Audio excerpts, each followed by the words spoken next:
नमस्कार दोस्तों, आप सभी का मेरे चैनल पे हार्दिक स्वागत है। दोस्तों, आप लोगों ने 1971 की लड़ाई के बारे में सुना होगा। 1971 की लड़ाई जो बेसिकली था वो बांग्लादेश को आज़ाद करवाने के लिए था। बांग्लादेश 1971 के बाद से बांग्लादेश बना है, लेकिन उससे पहले उसे पूर्वी पाकिस्तान के नाम से जाना जाता था। पाकिस्तान भारत और पाकिस्तान जब अंग्रेज़ों से आज़ाद हुए थे, तब भारत को 2 टुकड़ों में बाँटा गया था, हिंदुस्तान और पाकिस्तान। तो पाकिस्तान के हिस्से में 2 जगह आया। एक तो अपना ये हो गया मेन पाकिस्तान, जो कि पंजाब, कश्मीर और गुजरात का जो एक अपना बॉर्डर है उससे लगता हुआ जो पाकिस्तान है वो।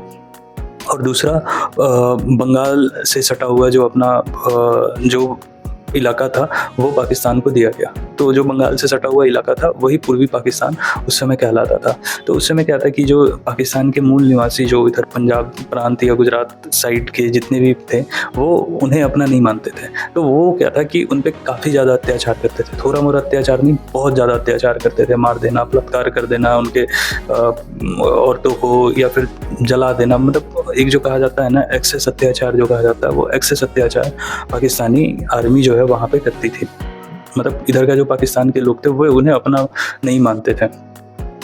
तो अब हुआ उसमें क्या कि जितने भी उसमें से लोग थे जो भी वहाँ पे पूर्वी पाकिस्तान में, उनमें से बहुत लोग जो हैं इस अत्याचार के कारण से भारत में शरण लेना शुरू कर दिए। मतलब बंगाल, बिहार, झारखंड, इन सब जगह पे, असम, इन सब जगह पे वो अपना रहना शुरू कर दिए, वहाँ से भाग करके आना। अब इससे क्या हुआ कि भारत का जो एक मतलब एक जो कहा जाता है ना कि वहाँ का जो माहौल था, वहाँ का माहौल भी गड़बड़ होने लगा। तो फिर बांग्लादेश के जितने भी लोग थे, जो मुजीबुर रहमान जो बांग्लादेश के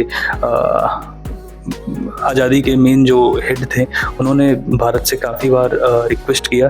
तब जा कर के भारत जो है अंत में जब देखा कि स्थिति नहीं अब नहीं संभल रहा है, तो 3 दिसंबर 1971 को भारत जो है वहाँ पे हमला करता है। जो पूर्वी पाकिस्तान का क्षेत्र है वहाँ पे भी हमला करता है, और शायद सुनने में आता है कि इस साइड भी थोड़ा बहुत शायद हमला करता है। तो उस साइड हमला करने के बाद मात्र 13 दिन के अंदर में, यानी कि 16 दिसंबर 1971 को भारत जो है इतना ज़्यादा पाकिस्तानी आर्मी में नुकसान कर देता है और इतना ज़्यादा एक डर का माहौल बना देता है कि लगभग 93,000 सैनिक जो हैं वो आत्मसमर्पण कर देते हैं भारतीय सैनिकों के पास। 93,000 बहुत ज़्यादा नंबर है। तो जब ये 93,000 सैनिकों के साथ जब उन्होंने आत्मसमर्पण किया, तब जा कर के बांग्लादेश देश का नया निर्माण, एक नया जो देश है विश्व के मानचित्र पटल पर एक नया देश उभर के आता है जिसका नाम बांग्लादेश होता है। अब ये कहानी तो हो गया। अब उसके बाद क्या था कि इंडिया जो था लगभग 5,000 मील पाकिस्तान का जो पंजाब प्रांत है वहाँ पे कब्जा कर लिया था, और साथ के साथ जो 93,000 जो एक सैनिक थे वो अभी भी भारत के कब्जे में थे। तो अब पाकिस्तान कि एक तो देश भर में बेइज्जती हो रही थी, और साथ के साथ देश भर में विरोध भी हो रहा था जुल्फिकार अली भुट्टो का और बेनजीर भुट्टो का। ये दोनों बाप बेटी ही उस समय राष्ट्रपति और प्रधानमंत्री थे वहाँ पे। तब वे लोग जो हैं 28 जून के आसपास में वे लोग शिमला आते हैं। दोनों बाप बेटी जो है शिमला आते हैं, और जो हमारी इंदिरा गांधी थी उनके साथ एक मीटिंग चलता है। लगभग 5 से 6 दिन का एक मीटिंग चलता है। 5 से 6 दिन का जो मीटिंग था वो ख़त्म होने के बाद लगभग 2 जुलाई के आसपास में, 2 जुलाई 1972 को जो एक बार्न्स कोर्ट है, शिमला शहर में एक बार्न्स कोर्ट है, उस कोर्ट में शिमला समझौता होता है इंदिरा गांधी और जुल्फी अली कार भुट्टो के बीच में, जिसमें 3-4 प्रमुख शर्तें थी। जिसमें कि सबसे पहला जो था कि जो 93,000 सैनिक हैं उनको वो जो युद्धबंदी जो बने हुए हैं उनको छोड़ने का।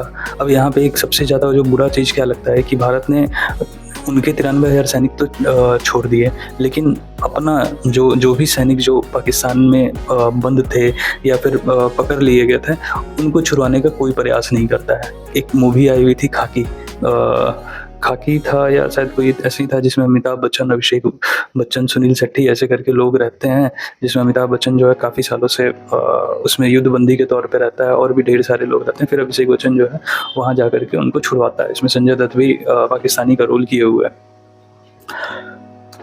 ये हो गया। अब दूसरा था कि तीसरे पार्टी का हस्तक्षेप नहीं करना, मतलब उस समय एक डिसीजन हुआ कि भाई जो भी थर्ड पार्टी होगा उसका हस्तक्षेप बिल्कुल भी बर्दाश्त नहीं किया जाएगा। लेकिन संजोग देखिए कि पाकिस्तान जिस भी मीटिंग में जाता है, चाहे वो एससीओ हो, चाहे यूनाइटेड नेशन का हो, चाहे किसी कोई भी मीटिंग हो, उसमें अपना जो कश्मीर से रिलेटेड एक मुद्दा है वो ज़रूर उठाता है। जबकि उस समय शिमला समझौता के तहत हुआ था कि भाई हम दोनों का जो भी विवाद होगा उसमें थर्ड पार्टी को इन्वॉल्व नहीं किया जाएगा। अब इसके बाद है बल प्रयोग नहीं होगा, मतलब कभी भी जो अपना एलओसी हो या जो भी अपना एक इंटरनेशनल बॉर्डर है उसमें कभी भी गोली नहीं चलाया जाएगा।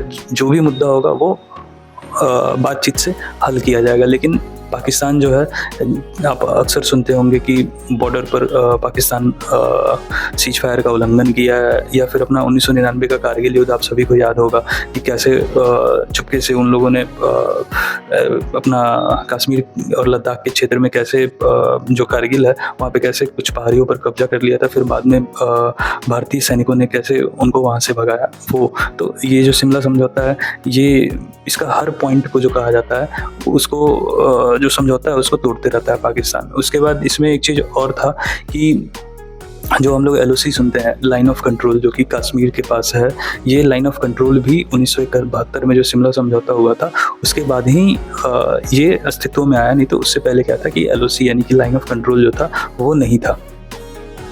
तो बेसिकली ये जो मैंने पॉइंट्स बताए हैं कि शिमला समझौता करने का क्या कारण था, क्या उद्देश्य था और इसके अंतर्गत क्या क्या मेन पॉइंट है, वो सारा कुछ मैंने बता दिया।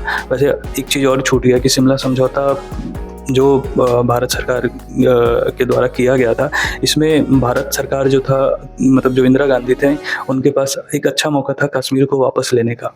क्योंकि अगर देखा जाए तो 93,000 सैनिक कम नहीं होता है, या 5,000 मील जो होता है वो कम नहीं होता है। अगर चाहते तो अच्छा खासा नेगोशिएशन करके कश्मीर को वापस भी लिया जा सकता था, और बॉर्डर पे जो एक प्रॉपर जो शांति जो कहा जाता है ना स्थापित, वो भी किया जा सकता था। अब बात ये हमें भी समझ में नहीं आता है कि आखिर इंदिरा गांधी ने ऐसा क्यों किया। लेकिन जहाँ तक मैं उस समय का इतिहास, जो भी एक अपना हिस्ट्री रहा है वो पढ़ता हूँ, तो मुझे ये लगता है कि ऊपर से, यानी कि यूएन से, अमेरिका से और जितने भी यूरोपियन कंट्री थे उनके तरफ से भारत पर काफ़ी ज़्यादा दबाव दिया गया था कि भारत जो है ज़्यादा नेगोशिएट ना करे, जिस कारण से भारत जो है एक प्रॉपर जो बेनिफिट होता है वो नहीं उठा पाया था इसका।